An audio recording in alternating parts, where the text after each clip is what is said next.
नमस्कार दोस्तों, धुरीना में आप सबका स्वागत है। आशा करती हूँ कि आप सब अच्छे होंगे।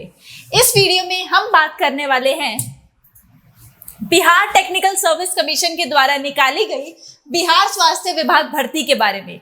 जी हाँ, बिहार स्वास्थ्य विभाग भर्ती ने वैकेंसीज निकाली हैं कुल 12,771, जिसके तहत डिफरेंट पोस्ट की वैकेंसीज है, जैसे कि ECG technician, X-ray technician, operation theatre assistant और फीमेल हेल्थ वर्कर यानी कि एएनएम। तो अगर आप इन भर्तियों के बारे में विस्तार में जानना चाहते हैं तो इस वीडियो के अंत तक बने रहिए। सबसे पहले बात करते हैं भारतीय टेक्निकल सर्विस कमीशन के बारे में, जो कि है बीटीएससी। बीटीएससी ने बहुत सारी वैकेंसीज निकाली हैं, जिसके तहत ANM, ECG technician, X-ray technician और ऑपरेशन थिएटर असिस्टेंट की भर्ती है, जिसमें से 12,000 वैकेंसीज निकाली हैं इस कमीशन के द्वारा।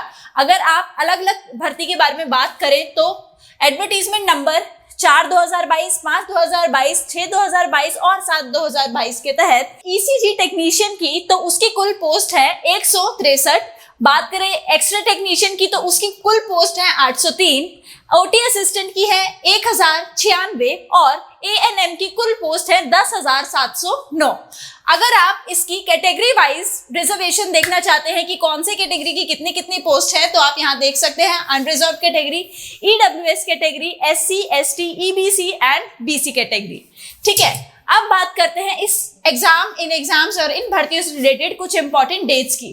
तो बीटीएससी बिहार एप्लीकेशन कब निकाली गई है? 2 अगस्त 2022 को निकाली गई है एप्लीकेशन फॉर्म, और लास्ट डेट है 1 सितंबर 2022। बात करें इसकी एप्लीकेशन फी आपने कब तक सबमिट करनी है, तो 1 सितंबर 2022 इसकी आखिरी डेट है। और इस एग्जाम होना कब है ये अभी भी डिसाइड नहीं हुआ है, जल्द ही बता दिया जाएगा, नोटिफिकेशन आ जाएगी इससे रिलेटेड भी। अब बात करते हैं इन एग्जाम से रिलेटेड, इन भर्तियों से रिलेटेड एज लिमिट की। तो दोस्तों, minimum age limit ECG technician, X-ray technician और ओटी असिस्टेंट के लिए है 18 साल। उसके अलावा मिनिमम एज लिमिट है 21 साल। Age limit maximum unreserve category के लिए है 37 साल। और बात करें maximum age limit unreserve women, OBC या ईबीसी मेन और वुमेन के लिए तो 40 साल, और maximum age limit for SC ST men वो है 42 साल।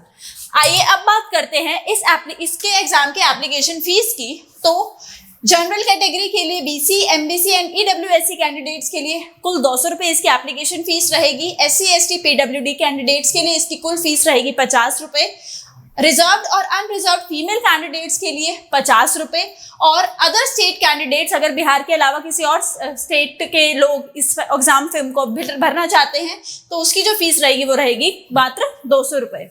अब बात करते हैं इसके पे स्केल की। तो जो ईसीजी टेक्नीशियन का जो वैकेंसी है उसका जो पे स्केल है वो 5,200 रुपये से 20,000 प्लस ग्रेड पे कितना है 2,800 रुपये।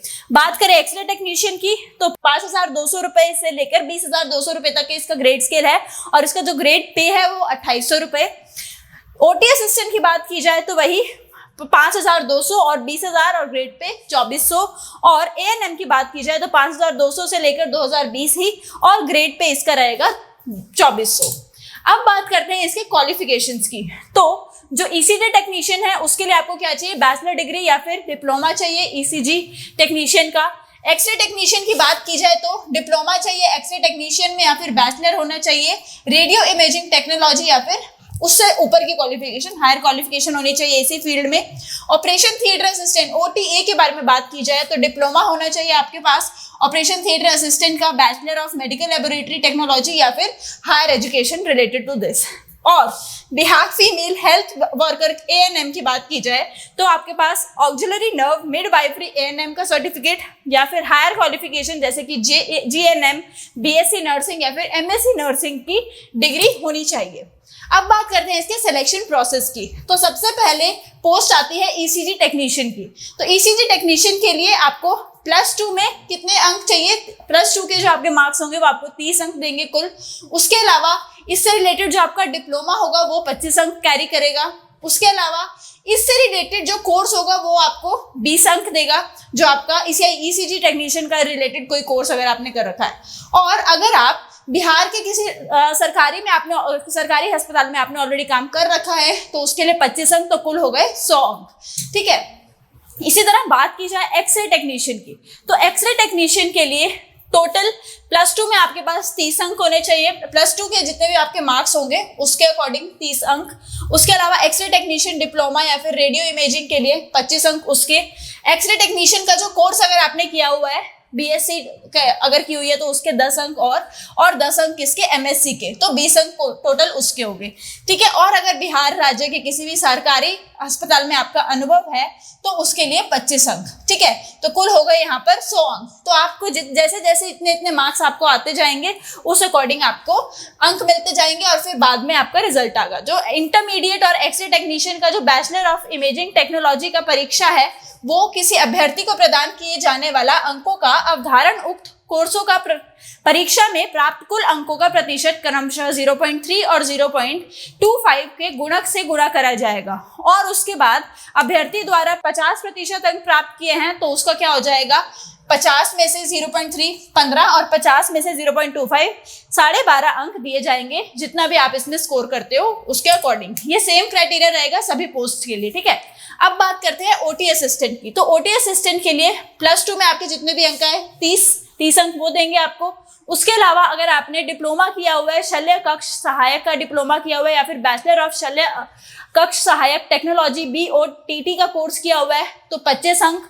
उसके अलावा शल्य कक्ष सहायक के कोर्स के लिए उच्चतर अगर शिक्षा की हुई है यानी कि बीएससी के लिए 10 अंक और एमएससी के लिए 10 अंक, तो कुल मिला के हो गए 20 अंक। उसके अलावा बिहार राज्य के अगर किसी सरकारी में आपका कार्य का अनुभव है तो फिर से 25 अंक, तो कुल मिला के हो गए 100 अंक। उसके अलावा बात की जाए ANM की, फीमेल हेल्थ वर्कर की, तो ANM का कोर्स की परीक्षा जो भी आपका होगा उसके 60 अंक होंगे। ठीक है, इसका स्पेशल परीक्षा होगी इसकी। उसके अलावा अगर आपने JNM BSc nursing post graduation करी हुई है BSc नर्सिंग या MSc नर्सिंग में तो उसके 15 अंक गिने जाएंगे। उसके अलावा अगर आपके पास कोई कार्य अनुभव है तो उसके 25 अंक होंगे और बाद में उस कट ऑफ में आपके एडजस्ट हो जाएंगे, ये हो गए कुल 100 अंक। तो इस तरह से एक क्राइटेरिया रहेगा कि आपने अब तक कितनी पढ़ाई की हुई है, उस अकॉर्डिंग आपको मार्क्स मिलते जाएंगे और फिर वो क्राइटेरिया डिसाइड करेगा कि आप जॉब में एप्लीकेशन है और आपकी भर्ती हो सकती है या नहीं। I hope this video was helpful for you और आपको इस वीडियो में जो जो मैंने आपको बताया वो सब समझ में आ गया। अगर आपको फिर भी कोई डाउट है तो आप कमेंट सेक्शन में लिख सकते हो और आपका डाउट जरूर सॉल्व हो जाएगा। Thank you and happy learning.